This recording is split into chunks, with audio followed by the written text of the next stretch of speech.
of fraud in federally funded programs in states like Minnesota and California. This executive order in front of you will establish a new task force aimed at rooting out that fraud, returning potentially billions or tens of billions or even hundreds of billions of dollars to the American taxpayer. This task force will be chaired by the Vice President. The Vice Chairman will be the head of the FTC, Andrew Ferguson, who's with us here as well today. But this is going to launch a whole-of-government approach to rooting out the very serious problem of fraud in federally funded programs around the country. As an example, you know, you've been seeing it, and seeing it pretty big in Minnesota, $19 billion. But that's only for one little aspect of the fraud. It's $19 billion, and California, as they say, is 10 times worse, and other states are 10. And this is not a Republican-Democrat thing. This is wherever it's taking place. It seems that it's usually in blue states. If it's in a red state, we're going there too. But it seems that it's heavily, heavily, heavily Democrat. And what they've done is so sad. When you look at the Minnesota scam, a lot of it has to do with Somalia. Nobody's calling out anybody, but a lot of it has to do, but it's Somalia and plenty of others. And I believe the governor is complicit. I believe Ilhan Omar is complicit. I believe that your Attorney General is complicit. And if they are, you're going to hopefully find out about it, and you're going to have to do what you have to do. If we found half of the fraud that's taking place in this country, and I think you have a chance of doing that, we would have much more than a balanced budget. That's the kind of numbers you're talking about. The theft is incredible. And I think JD will make, and Andrew will make a charge later on that local states should handle nursing homes and all of these things that the federal government shouldn't be involved in. It's too big. The federal government should handle military and a couple of other things. But when it comes to nursing homes, you saw where a young gentleman was going around and knocking on doors, and none of the nursing homes existed, none of the nurseries existed. The money that's being paid out, and the federal government pays for it.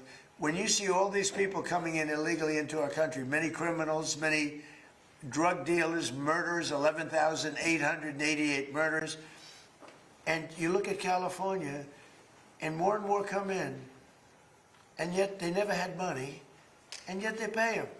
You know why they pay them? Because the federal government is charged with paying. We're not paying them anymore, and I said that. So these two really smart guys are going to be, I think it's going to, hopefully it's going to be JD's. This will not be like a Kamala, where she was put in charge of the border, and she never went there, JD, right? You promise? I promise, sir. Remember, Kamala was put in charge. She was the border czar. She never went to the border. She never called any of the great Border Patrol. The Border Patrol testified. We never spoke to her in 4 years. And that was a disaster. But this is different. This is a different group of people. I think maybe before JD, I'll ask Stephen Miller to say a few words too, please. Thank you, Mr. President. Well, under President Trump's leadership, as we've seen, the illegal flow across the southern border was stopped completely. But what we found since President Trump came into office is that the Democrats have set up a system to funnel hundreds of billions and ultimately trillions of dollars to migrants that are in our country, oftentimes from places like Somalia. So as an example, ICE recently asked a group of illegal immigrants that were in detention whether or not they were receiving Medicaid. Half of them raised their hands and volunteered that they were on Medicaid. Just volunteered that. These aren't the ones who are hiding it, right? They also asked illegal aliens how they paid their medical bills, and they said that if they don't have Medicaid, they go to hospitals, they get free care there, and they bill it to the taxpayers.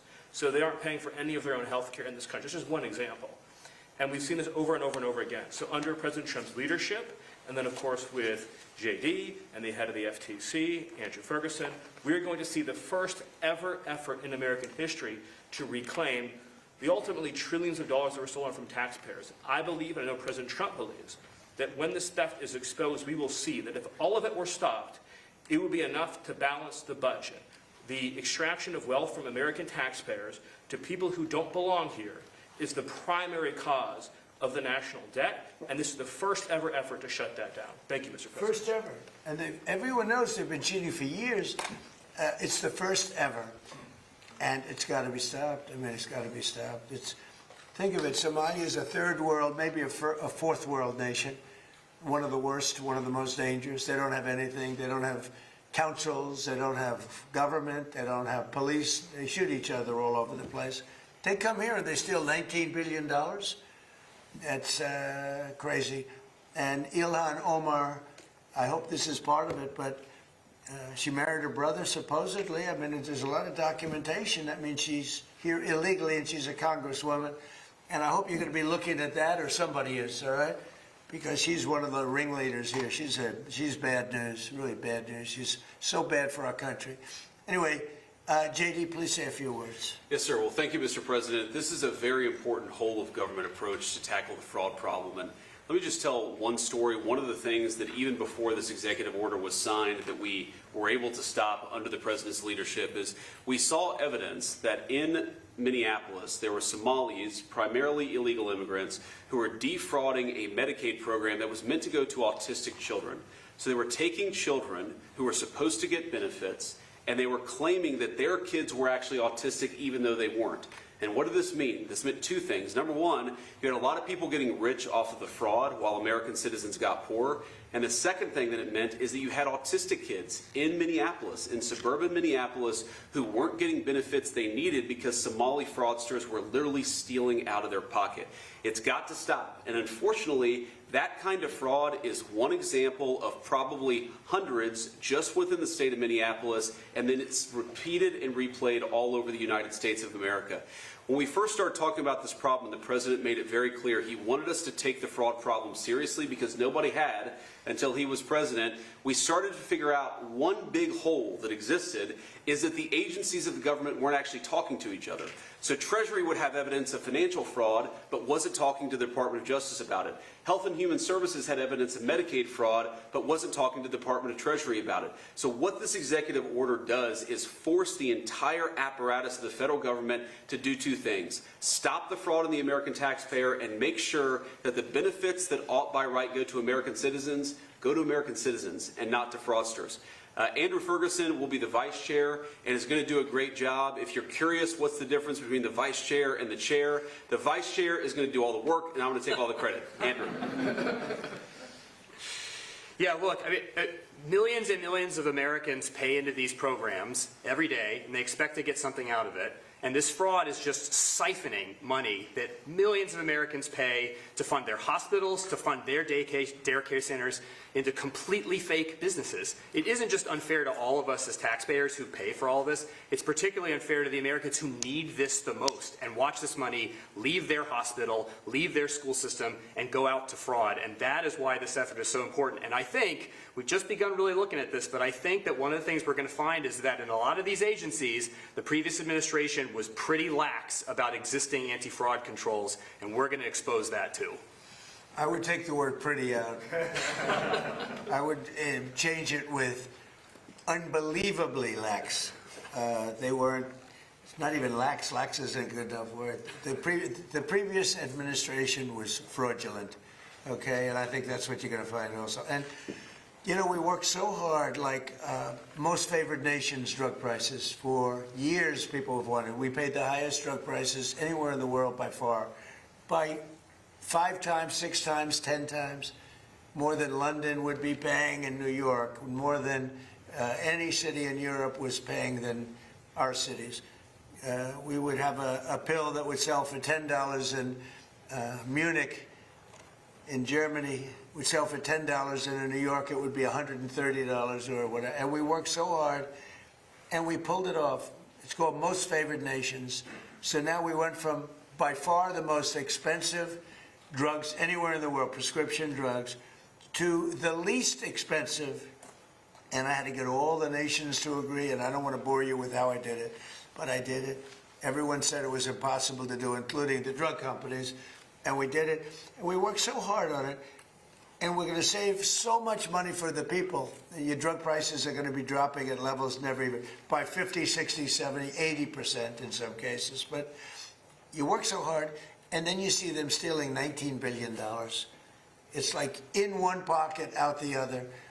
And I think Andrew and JD, I think have maybe one of the most important jobs. Maybe it could be one of the most important things that we're signing because Thank you, sir. because I really believe that they have an opportunity to do something so good for our country. You know, people talk about balancing budgets. You can't balance a budget when people are stealing $19 billion and nobody's ever heard of anything like it. We had, I guess, in the same state, you went autism, where 4 or 5 years ago, they spent $1 million, and now it's almost $400 million in just a few years. Well, autism didn't go up like that, and even the $1 million was probably a fraud, but it went from $1 million to almost $400 million in just a few years. These are crooked people. They basically said everybody in the state had autism. These are crooked, horrible people. And, you know, I was elected on, with JD, Make America Great Again. That was it. And we can't have this stuff happening. Right. We have to be respected. And they left. So I'm going to sign this. We'll take some questions. But let me sign this first before I don't forget. Let's see. Before I decide not to, okay? Yes, sir. I don't forget not to, but maybe I'll decide not to. I would decide not to. If I didn't think they could do the job, I would decide not to. But that'll be a terrible thing. I think they're going to find numbers, Andrew, I think you're going to find numbers that are far higher than you even think. And you know, Andrew came to us. He said, sir, he's read the stories about Minnesota. We know California is many times worse, but Minnesota is terrible. They're all terrible. Those cities are terrible. New York is terrible. What's going on in Chicago, Illinois, with that slob of a governor is terrible. And the kind of money we're talking about is just country changing. It's country changing money. It's having a deficit to having a really profitable country where you can lower your taxes substantially for people. And I think you have an opportunity to do it. And I think you two guys are the right guy. If you guys can't do it, we've got a problem, because nobody else will be able to do it. All right? Yes, sir. So I'll sign, and then we'll take some nice questions from our wonderful media.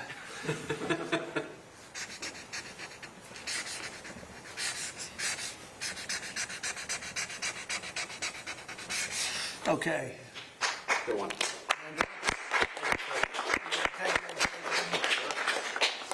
Here you go.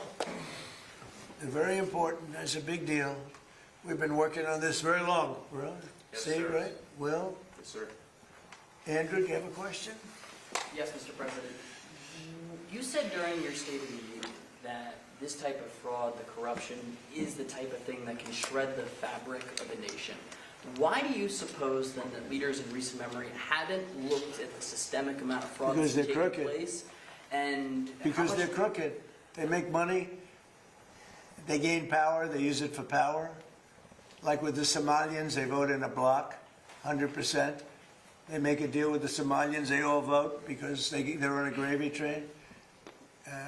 It's money first, power second. A lot of people say power first. No, it's money first, power second. Do you ever see where, like, Mercedes, people come over from Somalia, they have no money, and now they're buying Mercedes-Benz cars, okay? It's more cash goes out of the Minnesota airport than any other place in the world or so. We're going to find it. And Minnesota's really bad. The governor's corrupt. The attorney general's totally corrupt. Just like the New York State Attorney General, Letitia James. She's a highly corrupt person. Bragg, the DA, is a corrupt person.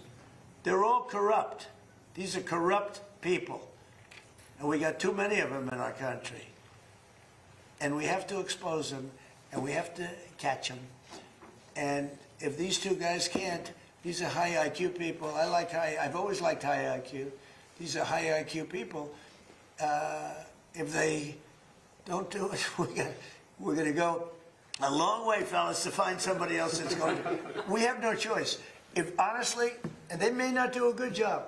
If they don't do a good job, Thank you, sir. it's possible. If they don't do a good job, the country's sort of in trouble. Yes, go ahead. Thank you, sir. Two questions for the And I Vice think they're President. going to do a great job. Go ahead. First, Mr. Vice President, Democrats are already calling you the fraud czar. What's your reaction to that title? And then Good title. second, given I like your it. past skepticism of foreign adventurism, are you completely on board with the current war in Iran? So I like fraud czar. It's certainly what we're going to do. And look, we have to do it. As the president said, this is a problem that has festered in this country for far too long, and far too few people have actually wanted to do anything about it. That's what makes this administration different, is that we actually tackle the problems the American people have been confronting. So I'm very happy about it. And look, I think that I know what you're trying to do, Phil. You're trying to drive a wedge between members of the administration, between me and the president. What the president said consistently, going back to 2015, and I agreed with him, is that Iran should not have a nuclear weapon. We have taken this military action under the president's leadership. I think all of us, whether you're a Democrat or Republican, should pray for its success and pray for the safety of our troops. That's the approach that I've taken. Make it as successful as possible. So there's no hesitation, given your past statements, with the current operation? What do you mean there's no hesitation with my On your past part, statements? Given your skepticism of foreign adventurism, you were a critic of the global war on terror previously. Well, I think one big difference, Phil, is that we have a smart president, whereas in the past we've had dumb presidents. And I trust President Trump to get the job done, to do a good job for the American people, and to make sure that the mistakes of the past aren't repeated. Absolutely. Thank you, sir. Look, JD's been great, but here's the simple thing, and I have, some people, I don't want wars. I want wars less than almost anybody. Peace through strength. But you know what? I've watched Iran for a long time. I've called them out 20 years ago when I was a civilian that liked watching the world. And they're violent, vicious people. The leadership, violent, vicious people. They killed 32,000 protesters over the last 3 weeks. They put out a memo 2 days ago saying, if you protest, we will shoot you and kill you in the streets. And somebody said, oh, there's not that many protests. Well, first of all, there are bombs going off all over the place. But even if there weren't, who's going to do that? Who's going to do it? They don't have any guns, and the other ones have latest in line machine gun, right? And every form of gun you can have. They shoot them right through the middle of the head. They're violent people. If they had a nuclear weapon, they would use it. And sometimes I'll have some of the people that, feel very strongly, like I do about wars. And I say, do you think Iran is violent, and do you think their people are violent? Yes, leadership. Do you think they should have a nuclear weapon, which is massive power? I don't even want to discuss how powerful, because it's depressing. And they said, no, they shouldn't have. Definitely they shouldn't have. I said, and you don't want to fight war? No, we don't want to fight war.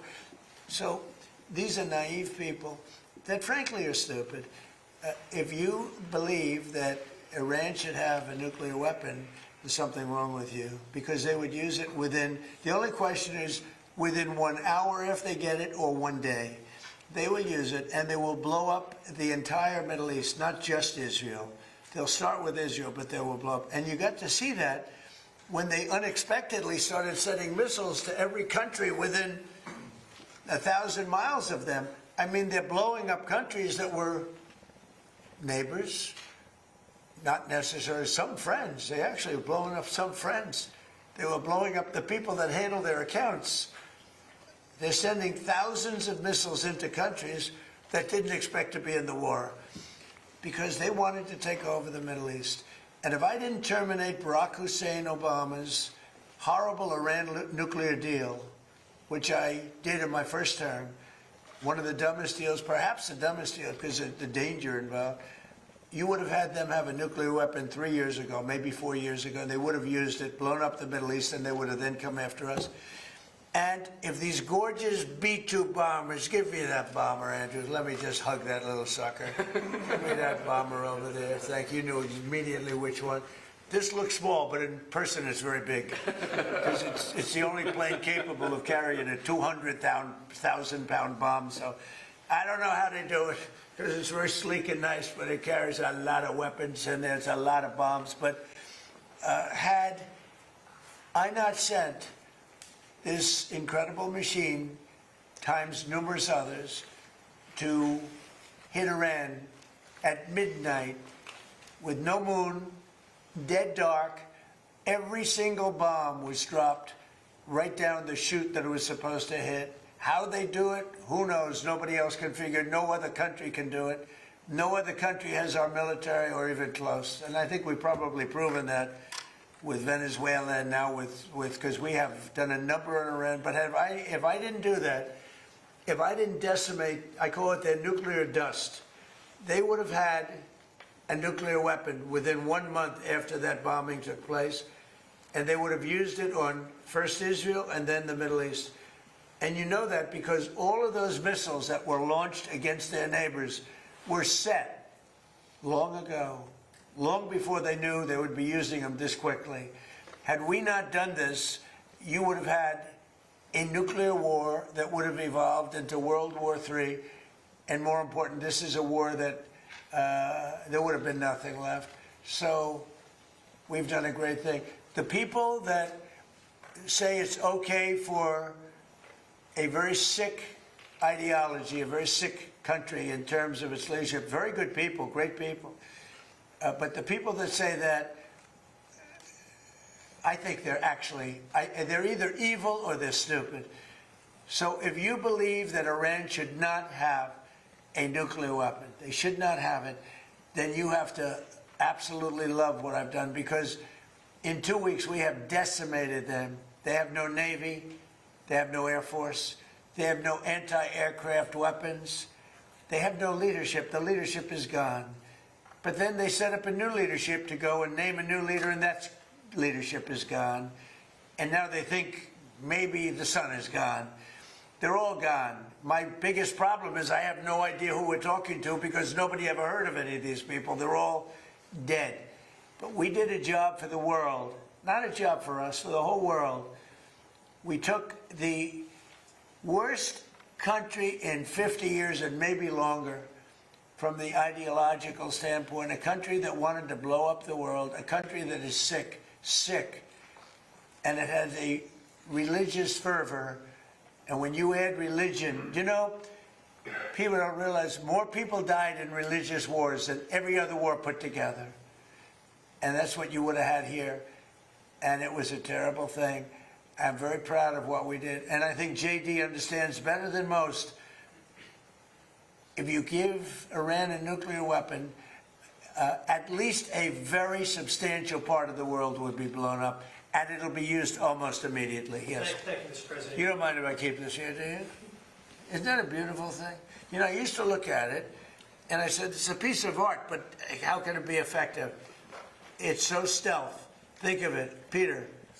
1 in the morning, it flies in, and they say, sir, they're in Iranian airspace. And I say, oh, and I'm watching it from the Situation Room with a couple of other very smart people, including some good generals, real generals, not television generals.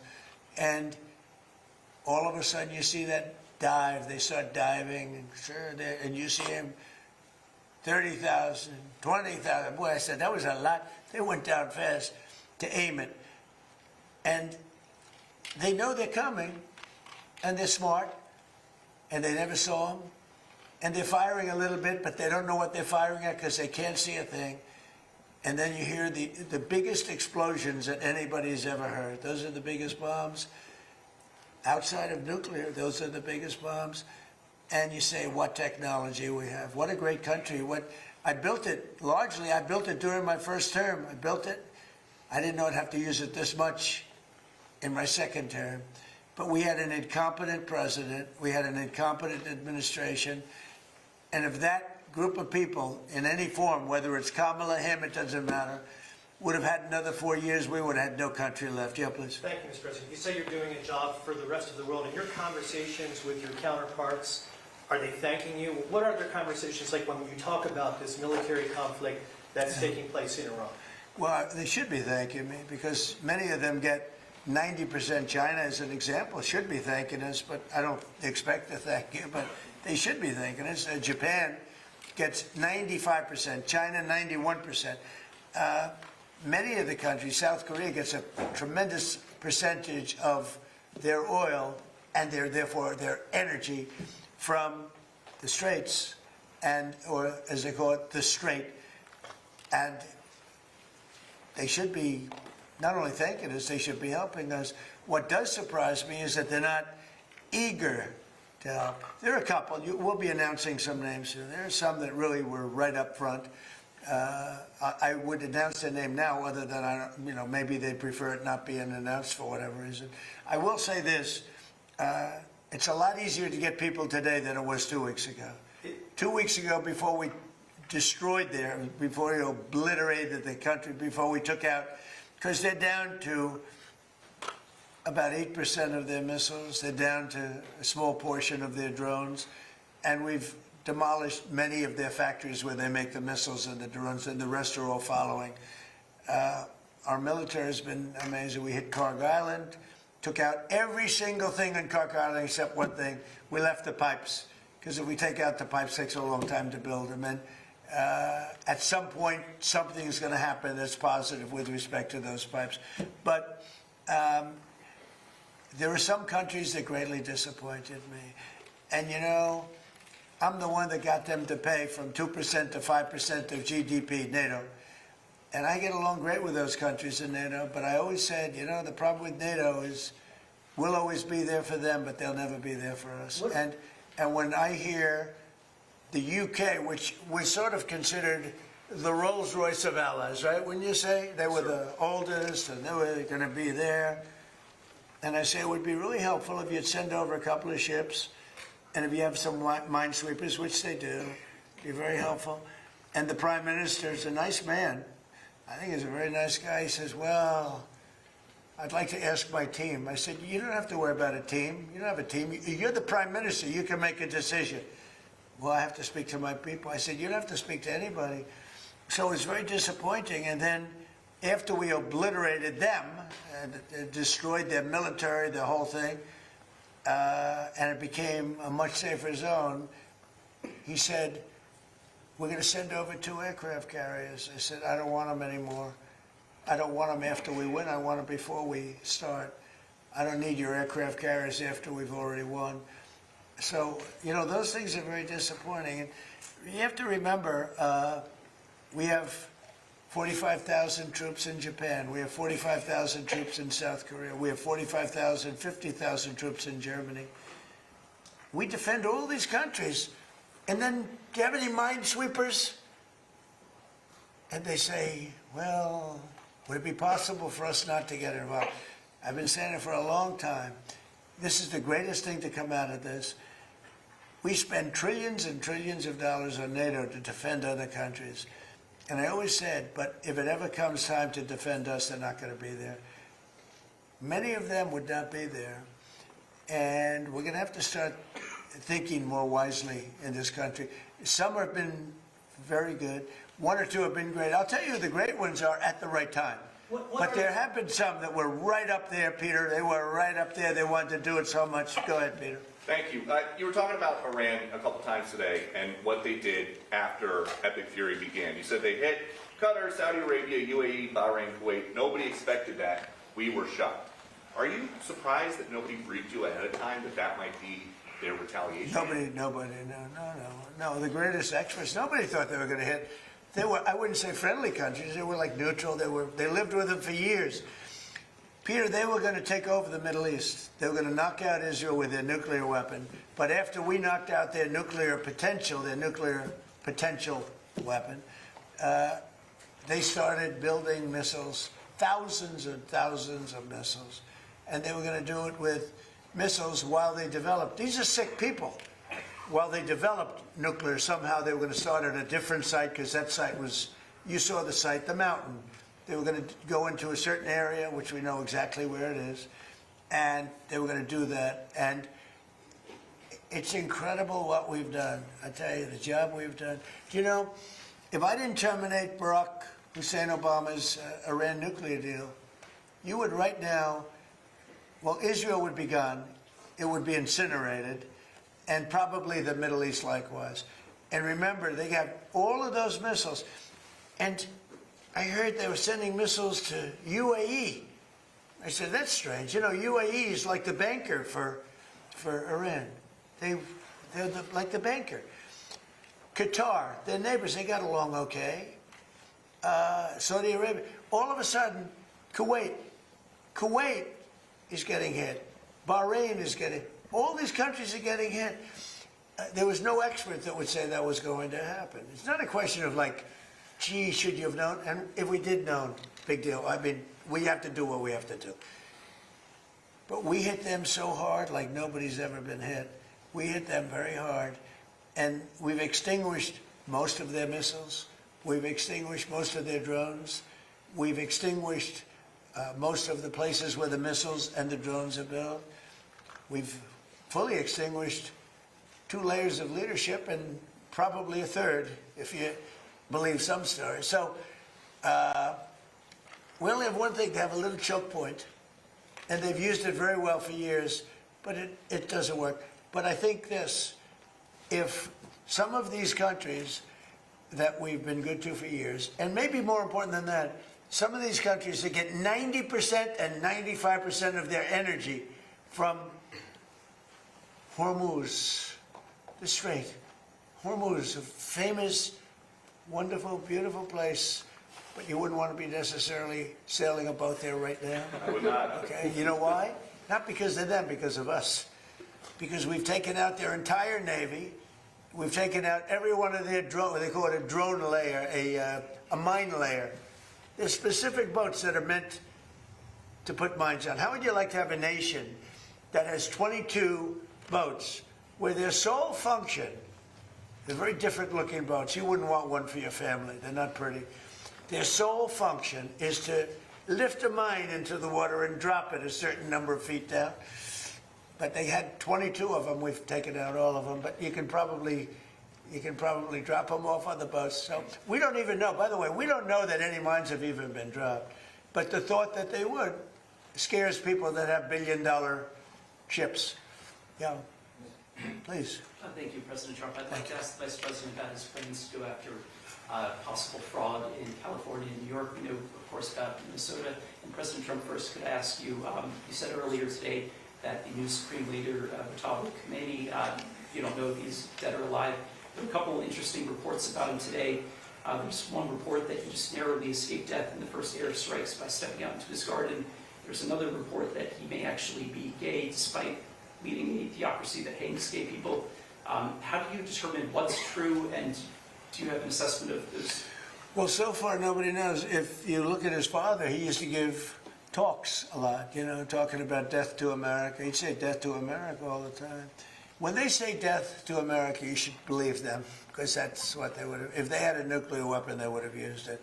But they never had the chance. I never gave them the chance to use it. And other presidents should have done. I spoke to one of the former presidents who I actually like. I actually speak to some. I do like some people. It'd be shocking. And he said, I wish I did what you did. Could have done it. Other presidents, somebody should have done it. 47 years this went on. They call Iran the bully of the Middle East. And you could have never had the Abraham Accords. You could never have had peace in the Middle East now. You're going to have peace. You could never do it with the dark cloud of a nuclear Iran. But Iran is a shell of itself. It's no longer a bully. It's the one that gets bullied. It's a bully that got beat up. We beat the crap out of them. And they deserve that. You know, when you see a soldier walking down the street without his arms, or being helped down the street because he's got no legs, or his face is blown to smithereens with no legs and no arms, those two, no legs, no arms, and a face that got racked. That was done by roadside bombs. That's the favorite weapon of Soleimani, who I killed in my first administration. General Soleimani, had I not killed him, that was the beginning of their downfall, because had he not gone, it's possible that we would not be this far advanced in destroying Iran, because he was a really good general. He was a vicious, horrible man, but he was a brilliant general. And he was looking to knock out 5 of our military bases at one time. And the man that died with him was his counterpart in Iraq. And they were working together. And they got hit real hard. And if that didn't happen, we would have had a problem. But maybe more importantly than that, he was really the mastermind behind it. And they never found somebody to replace him in terms of the genius. I knocked him out, and that was a big step, knocking him out. But if we didn't get rid of the Obama deal, I terminated it against the wishes of my then Secretary of State. He was no Marco. Against the wishes of a lot of people at the time. You remember that, Peter? A lot of people. Had I not terminated, remember that, Stephen? You remember? They were all going, no, dude, this is not, that deal was a disaster. That was a road to a nuclear weapon. They would have had it 3 years ago, and it would have been used, I would say, 2 to 3 years ago, and it would have been used in the Middle East. And by the way, after they were finished that, they were coming over here.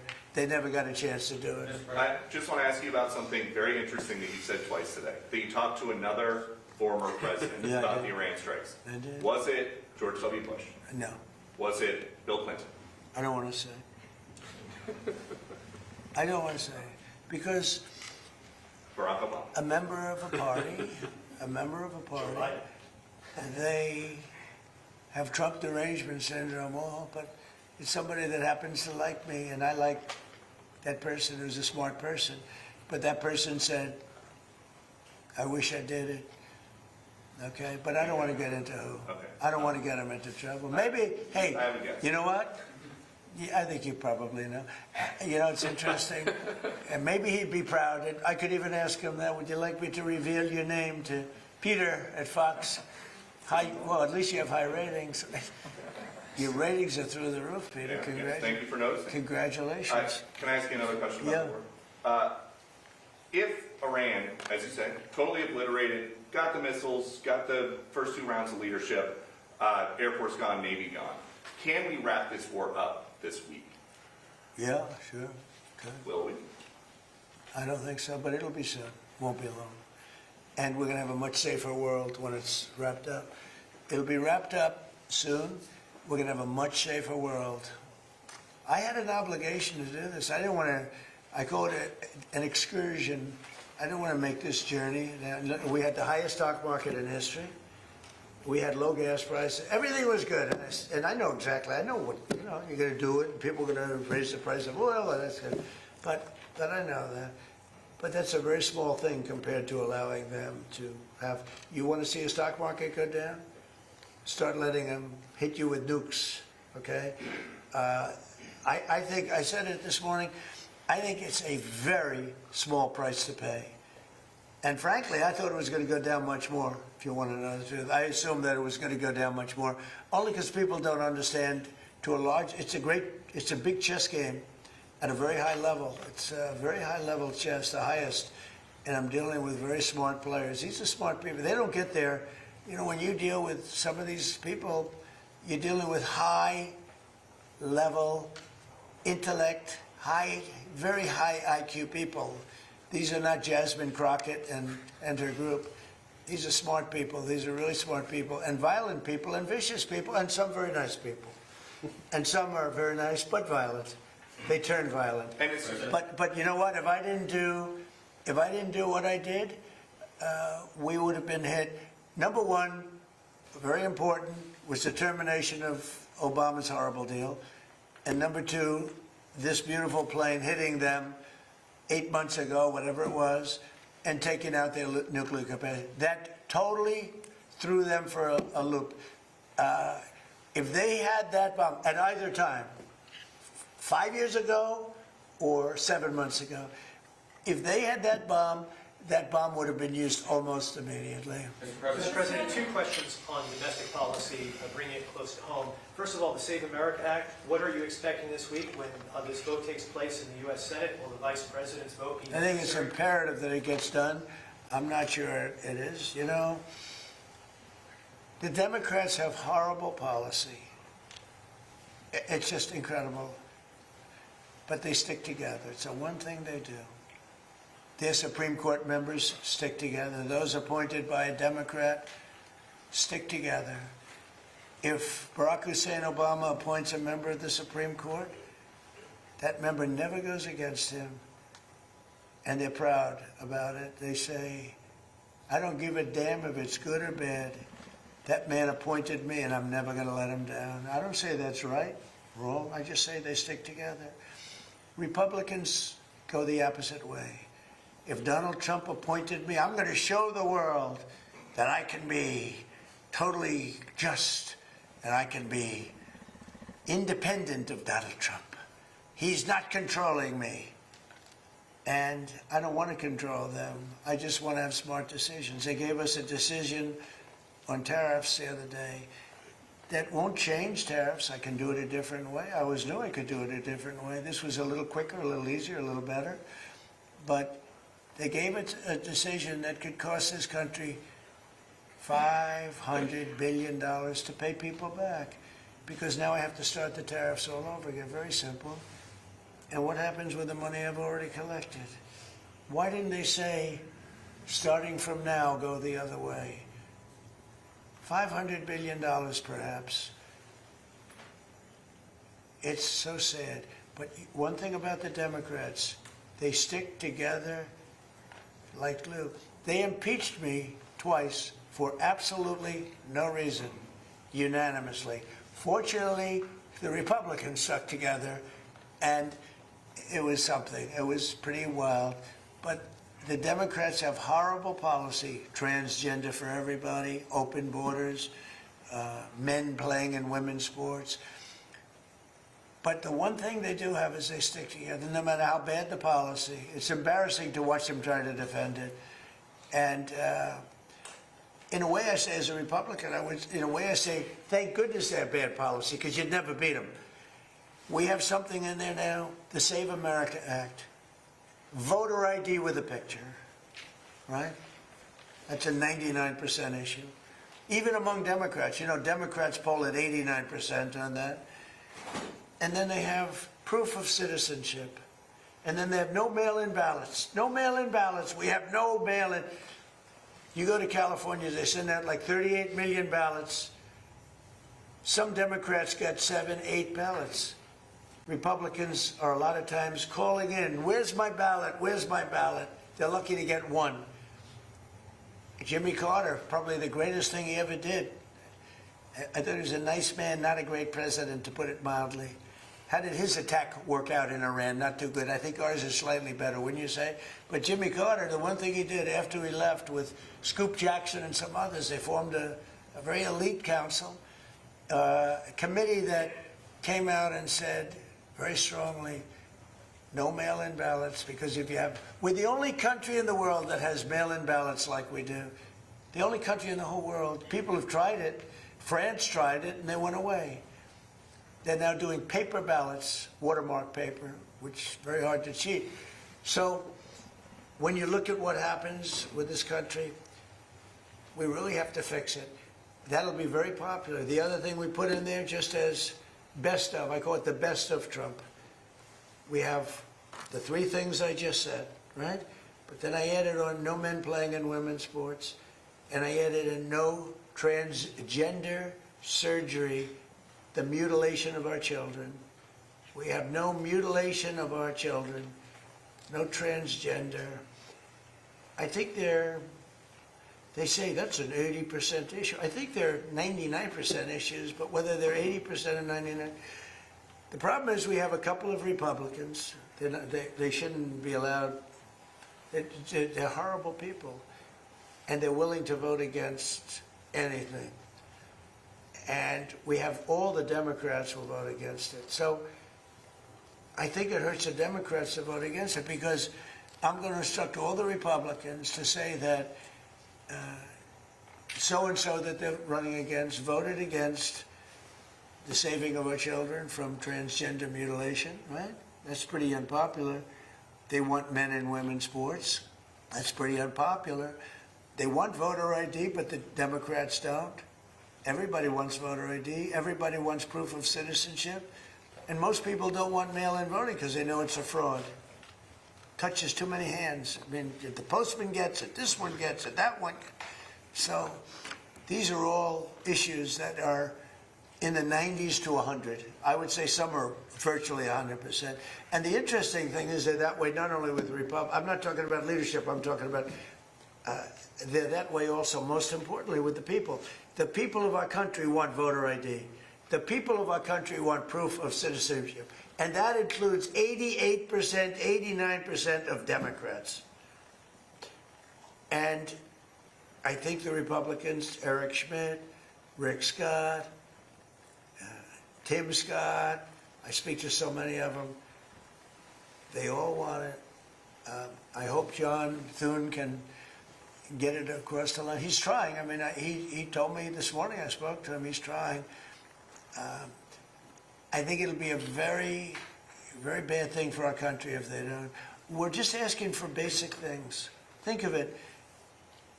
You can't have voter ID.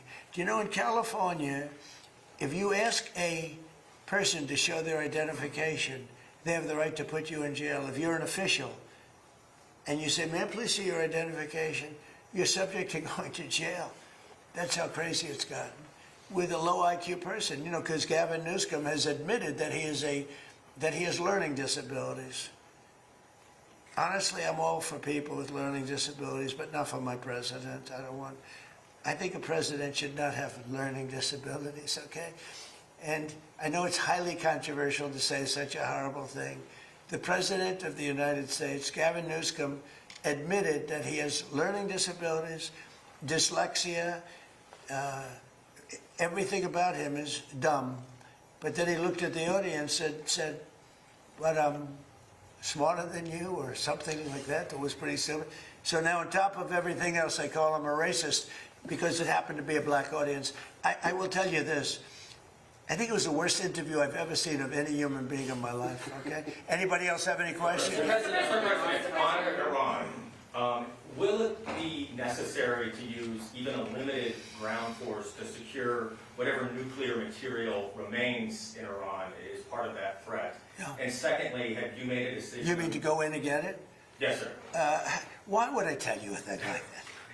And secondly, You know, I can't say to reporters, sir, will you attack Carg Island? Will you occupy Carg? They ask me these questions. And I don't want to be mean, but they're stupid questions. If any president answered those questions, they shouldn't be president. and secondly, sir, do you still plan to travel to Beijing at the end of this? I don't know. We're working on that right now. We're speaking to China. I'd love to, but because of the war, I want to be here. I have to be here, I feel. And so we've requested that we delay it a month or so, and I'm looking forward to being with them. We have a very good relationship, but because of the war, there's no tricks to it either. It's not like, oh, gee, I'm waiting. It's very simple. We got a war going on. I think it's important that I be here. You know? So it could be that we delay it a little bit. Not much. Peter?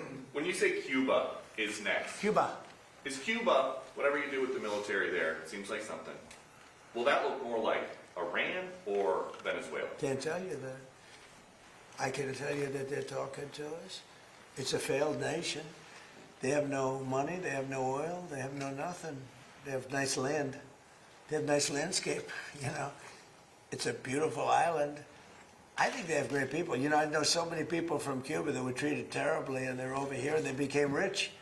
They're very entrepreneurial people, very smart. I know a lot from Florida, especially. There's so many people. A friend of mine started over with nothing. He's now the largest owner of gas stations in the country and stuff. I mean, Cuban.